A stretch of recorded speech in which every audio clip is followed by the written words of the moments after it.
Well, on today's Clips and Quips, during the Angels-A's game last week, LA pitcher Dane De La Rose was watching the game, but he also took on another task, tending to an injured pigeon that was cowering near the wall in left field.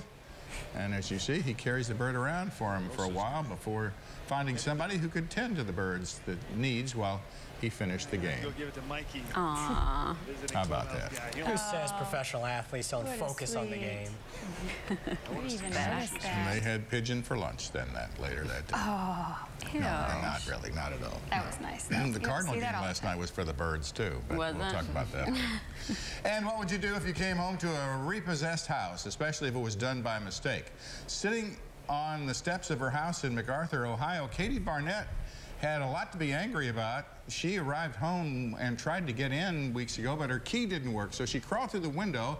She found out her house had been ransacked. As she put it, almost everything was gone. She called the police, and sometime later the chief told her, case closed. Her house had been erroneously repossessed by the bank. Turns out the bank sent a repo man, and he got the address a little wrong. How could that happen? Only the repo man knows. Katie says the bank president told her it's the first time something like this has happened. Of course. It made her feel much better. Right. She presented the bank with an $18,000 estimate to replace everything. I would have given him a lot more. Yeah, the bank says it wouldn't pay retail anyway, though. She says, how can you put a value on years of belongings and memories? And that's not her fault. No. All of a sudden, she's out of those things. And yeah. I feel like she needs to get a lawyer involved. Yeah. I believe so. I mean, yeah, I think so. You need to make sure your papers are correct. I think the bank's going to be shelling something out, or the repo man will. I think that repo man might have some other issues of his own. Yeah. May need a new job soon.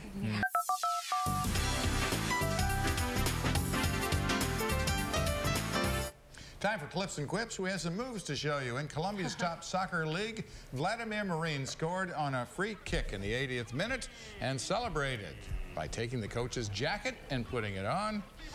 And in an arena football game between the Cleveland Gladiators and Utah Blaze, I'm glad we cut off that video. We didn't see it. Levon Macon scored on a kickoff return, and on celebration, he decided to lie on the ground, and teammate Shannon Tevega did the Rock impression and gave him the People's Elbow Rock's finishing move. I wonder how they come up with those. In the NFL, don't you get fined now for they're not allowed to do that. So that was an arena too football. bad. They that should was be arena allowed football. Of course. There's money flying from the sky. A little wrestling thrown in. Now this, check this out. Yeah. Would you have something to celebrate if you were at the Safeco Field, Seattle on Sunday during the 7th inning stretch game? Someone from the upper deck of the ballpark released $6,000 in $100 bills. I was like, 100, The sign me move up. caused quite a stir among the 35,000 people in attendance. It delayed the start of the bottom of the inning as the fluttering cash settled. That was nice of that guy not to take them for himself, but scatter out the bills. Reminds me of that scene at the end. Oh, there he is, taking the jacket. He's taking his coach jacket. That's different. Usually they dance around. This one's like, give me your suit jacket. It's Why? weird. I don't know. What does it remind you of, Zach? This scene at the end of the original Batman with Michael Keaton. If you've seen it, you'll know exactly what I'm talking about. I'm sure our director knows what I mean. Well, is this about the money falling from the sky? Yeah. But by your blank stares, I won't go into it. Okay. All right. Well, thanks. Yep. Well, after the break, we'll see who's celebrating a birthday here in the heart. Now, another check of the forecast. You're watching KRCG 13 live at sunrise.